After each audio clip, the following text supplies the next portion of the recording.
How you doing today, Kyle? Doing fantastic. We're talking about my all-time favorite franchise. How could I be better? You know, I still cannot fathom that the Scream franchise is your all-time favorite. Like that just It- blows my mind. But hey, I'm a '90s guy, man, and it changed the game in the '90s. So it's it fitting. did. It's fitting. It did. What was the original? 96? '96. Then they had a sequel directly 1 year later, legit 1 year later, December '97, for Hmm, Scream 2. okay. Kevin So Williamson already had the sequel kind of written out, so it was pretty easy. Um, and after it got leaked online, they had to do multiple rewrites and kind of change on the fly during production. But I feel classic. like they've had to do that in multiple movies, right? Well, they had to do it for Scream 3 after Columbine. They were going to have Stu running high schoolers from jail, but they Oh, couldn't have that. So oh my God. Just as a disclaimer, as you see at the bottom, this video, all of our reactions are this is not spoiler free. So we're gonna talk deep about the movie, the story, the plot. So if you haven't seen Scream 6 yet, I would highly recommend exiting stage left. Well, it's probably gonna be this way because my camera's flipped. But yeah, get on out of here if you haven't seen it yet. What are you doing here? Get out. But with how that have you being not seen it yet? it's true. Shame on you. But Kyle, what are your initial thoughts? What'd you think of the movie? I thought it was the most pulse pounding Scream we've seen yet. I think it was just like anxiety inducing just watching some of those scenes. Uh, and they did some new stuff. Again, because you've already given the spoiler disclaimer. Opening scene, you see the killer. You see Ghostface. He Yeah. reveals himself. Or so you think. Unique take. So Right. you think. So you think, but we'll still count him as a Ghostface Yeah, because he did get a kill in. he Uh, did. uh, yep. And R.I.P. and Samara Weaving. planned for more. Oh yeah. There were more planned. Yep. I agree. Definitely. I mean, anxiety inducing is a pretty good term because that's kind of how I felt. I mean, you that opening scene where it's like it takes you into kind of what I appreciate about the franchise. One of the things I will say is they've done a good job at kind of evolving with the times. You know, it started off with that cordless phone in the house back in 96. And like now, you had cell phones in previous movies and kind of texting. And this one you had like, what was this, like a hinge date? Or like, Yep. Flirter. you know what I Flirter. mean? Yeah, flirter it Yeah. was called. So like this is like Tinder, like a Tinder date, and Yep. she's waiting at the Yep. bar for him to show up. And Yep. I thought it was well executed. Like it it shows that like this type of thing can work in today's day and age. So I thought that was cool. And like you said, man, like he gets the kill and the mask comes off I and was like, what? I looked right at you. Like, what? yeah, What's going immediately on I'm here? like, okay, well, this is gonna be different. I think you said that too. Or like, this is gonna be a Hmm. change. Hmm. Like, we're instead of hunting the whole movie down for who's the main killer, who's Ghostface, like where's the big reveal? We thought we got it, and of course we were wrong, and the real Ghostface showed up and took took care of him. So I mean, listen, overall, and we're gonna dig in a little bit deeper as far as like some of the issues that we had with the movie, but I think the movie was solid. I would even say the movie was great until the ending, which they just I seem agree. to I don't know, man. They seem to just blow those big reveals. Like they try to take that Wes Craven, like, oh, he's going right, but we're actually going left. Like, oh, look over here when something, you know what I mean? It's almost too many twists and turns just for the sake of that shock factor. But the shock factor wasn't really there for me this time. It was more of an underwhelming, like, oh, that's the killer? Yeah. Rip off Okay. a Scream 2, parent running the show. Uh, I'm going to say this was the goriest. Mhm. This was the most graphic Mhm. Scream as far as the kill scenes. Like, they really upped the ante. They And I'm did. so conflicted with this movie. It's so bittersweet because, you had some epic kills, especially with the latter scene with the Mindy's girlfriend hitting the garbage Yeah. dumpster. And, it's like, oh man, like Yeah. they're really going for this on the shock factor. Mhm. Uh, but again, just kind of went a little limp at the end with the reveal. Again, typical, you know, previous Scream, letdown as Yeah. far as who Yeah, the man. killers were. And it's such a shame because I remember, you know me. I mean, I'm not the biggest like Scream franchise guy. Like I like the original. I think the original is You a should great be. movie. I get it. I get it. We've had hours and hours of discussion over this. Like I get it. The first one was spectacular. Like I think the first one holds up. I think it kind of changed the horror genre Oh, for at the sure. time where like there were slashers and there were kind of that slasher thriller, but it wasn't done in a tasteful way. It was still, if you look back, those movies back then were still kind of cheesy. You know what I mean? Right. They were very cheesy. It was about, and not to say this one wasn't, but there was more to it where those movies back then was a sex scene and a bunch of teenagers like getting drunk and then they all get slashed up and then there's no real motive. And if there is, it's a real surface level motive. Whereas like Scream kind of came in and they took advantage of that culture that we were in at that time where like things were a little grittier, right? Like there was more partying, there was more like they really captured that like high school teenage element. And I think that really brought people in and they did a great job like developing these characters and making you care about the characters. You were invested in them. Like these people have personalities. They're not just sitting here getting blood squirted out of the back of their heads and sitting on a toilet in an outhouse. You know what I mean? Like it was different. And I definitely appreciate what they did for the horror genre in general. I think they kind of created their own subgenre really within it. Right. And they definitely, inspired that late 90s run of, awesome, well done teen slashers. I Hmm. know what you did last summer, Urban Legends. So, Yeah. the list goes on. Urban Legends. And There's one I haven't thought about in a while. classic, definitely worth it. We should do a rewatchable section. We should do But that. yeah, Yeah. or video. That's a great movie. And hey, Ghostface is in the Big Apple. This ain't no Jason Takes Manhattan here. Dude, I'm Like, not gonna lie. I kind of half expected it to be Jason yeah, Takes Manhattan. It was not. And like right. again, the kills. So like I kind of, what I thought about, and I kind of compared this one to. I compared this to the second Halloween movie, Halloween Kills, of the new trilogy, Right. Okay. where you look at like previous Halloween movies, right, with Michael Myers and some of his kills, you didn't see a lot of blood, a lot of gore. It was just you kind of saw the knife about to drive into somebody and that sort of thing. With this one, with Halloween Kills, some of the most badass kills that Michael Myers has ever committed, right? And Mhm. I felt the same way about this.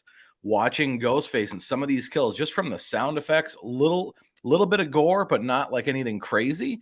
And they just executed it so well. Like every kill felt, you felt it. Right. And even the kills that didn't end up being kills, like Courtney Cox, again, spoiler.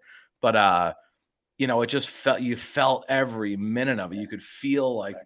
the pulse in the Yeah. person that was getting chased down. Like they did a great job with that. And honestly, I would have rated this movie so high if it wasn't Yeah. for the reveal at the end.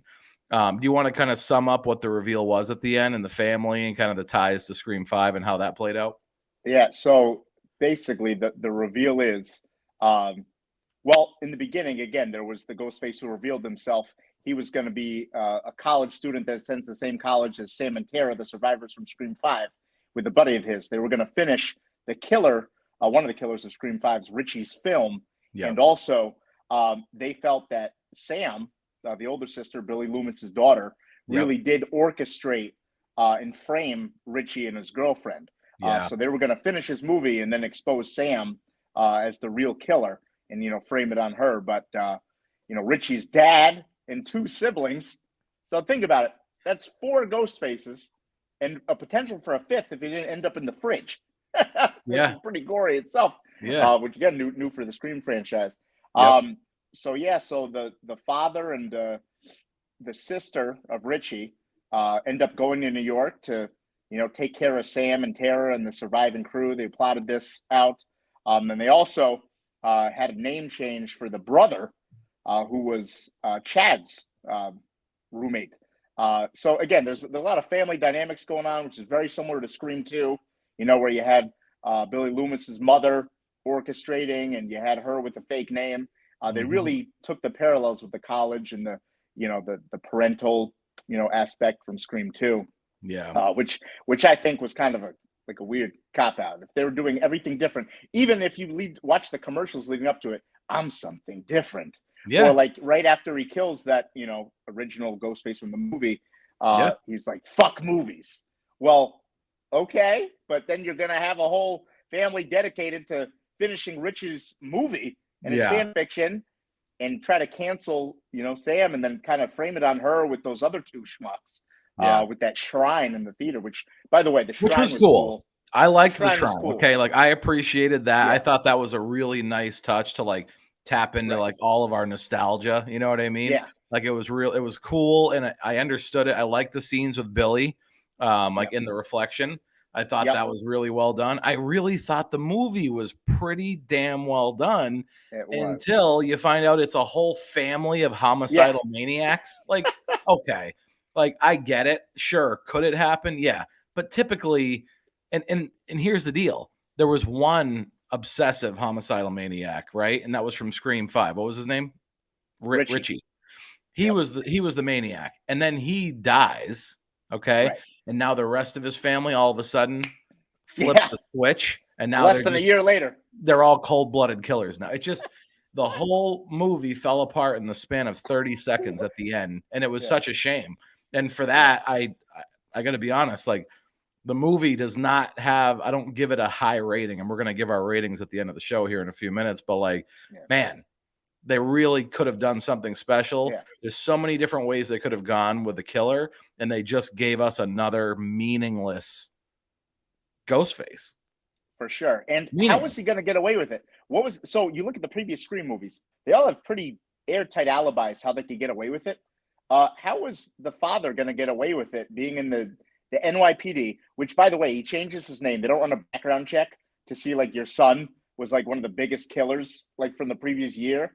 And like he pretended his daughter was dead, right? He switched out the body, threw in a Yeah. prosthetic. Like, how you going to get away with that, dude? Like, what? She's just not going to exist anymore? Like, and it's so weird too because he had the shrine all set up. He put it in their names, but all these Mhm. killings are happening after you killed them. I don't understand how you were going to get away with it. I How you were going to don't, pin it man. on them. It It just makes wasn't very it thought makes out. it wasn't, and it seemed like the movie was well thought out, but Yeah. the ending and the reveal Right. was Just not. felt rushed, and that there was no real alibi or how he was going to get away with this. No. Moving forward. And to top it off, man, like I'm extra sour because Kyle and I went and saw this movie together, and like right when we walked into the theater, we were overtaken by this like crazy stench. Oh man, Somebody in there must not have showered in, I don't know, a month.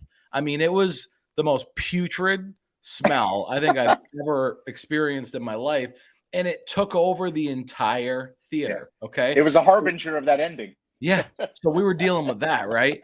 And for some reason, I don't know if this guy took his shoes off or what the hell happened, but like towards the end, it kind of came back. You know, when you're sitting in filth for a while, you kind of get used to that smell. I kind of got used to it there for a good while. And then the end of the movie comes along and it's hitting me again. I'm like, what the hell is this? This is disgusting. I mean, I was pissed. Then you're like, hey man, no, sit down. There might be a post-credit scene. I'm like, definitely not. So what do? I Google it. It says, yes, indeed, there is a post-credit scene. Oh man. So what do? We sit there. I'm like practically puking in my mouth at this smell, okay? Just for them to say, not every movie needs a post-credit scene, and then it ends. Yeah. I'm like, really? So Yeah, we get let down by the ending. I'm almost vomiting in my mouth at the smell of this asshole that decided to just torture an entire audience full of people in a Scream movie. And then we wait and sit through that to get nothing, no post credit. And what we also got to talk about, no real stakes. No one really died that was of importance. Nobody died. Yeah. And Courtney Cox should have. She should have died. And nothing against Tell Courtney Sydney, Cox. yeah. She's great, but like she should have Yeah. died. Yeah. Like tell Sydney shit. They didn't get me. Like, come on, man. Yeah. Like, she should have gone. Like Dewey went in Scream 5. This was her time, especially since she had no real character development from the previous film. She still put out another book. Same thing. What I thought actually, and I said this to you during the movie, crazy. What a great plot point it would be if she worked with Ghostface, right? To keep these killings, because what do they keep giving her shit about? Oh, you just keep writing books. It's almost like you enjoy this happening because it's good. It's making money. You're making money off of Ghostface. What a great plot. she's pulling the strings. She may not be the killer, but she's behind it and she's pulling the strings with either a killer or multiple killers. Maybe she hires a team. Maybe it's 4 or 5 of them. What a reveal that would be for her to be behind it in order to keep making millions off of these book sales and these interviews that she's doing. Right. That would be a great plot. It would be. And the fact that she didn't die and just survived like off screen, you got to wonder, like, if Neve Campbell was actually offered, as the Scream Queen, a decent wage to be in this movie where she didn't like what she's being offered after 25 years in the franchise, if it would have been different, if it would have had a different ending, you never know. They say but there will be a Scream 7. Thank God. Hopefully she's in it. I'll be honest. I don't need any more Screams. I'm good. Like, I don't think they need to make another. Yeah. I think they should have stopped after like 2 or 3. I don't need another one. I'm good. I don't need any more. You're mad at the Stab movies, Yeah, I'm good. I don't think I'll see the next Scream in theater. I might wait for that one to be available on VOD. I'm going to give Scream 6 a 6.7. Okay. I would give it, just again based upon that ending, but it was so fun leading up to it. But like, yeah, man, no one really died. That was of importance. You didn't kill the legacy. Weird plot. How are they going to get away with it? That totally kills it. I'm giving it a 6.8. 6.8. Wow. 6.8. I would have expected like mid-7s from you, just being that you're such a diehard fan. I can't do it. No one really died. It's just a weird. No, I respect that score. Listen, those are our scores. That's our review. That's our take. Let us know in the comments what your score is when you see it. But any last thoughts before we get on out of here? Bring back Stu. Just end it the right way, the way the fans deserve to see this franchise. Live the right way, as Kyle always does. Listen, that's our review for Scream 6. For Scream 6. We'll be back for maybe Scream 7. But stay tuned to the channel. If you are not already subscribed, hit that little button. Helps us out a lot. I'm going to stab that button. Yeah, just stab that button. Slice and dice it. But yeah, thank you all for joining us, and we will see you soon. Have a great night.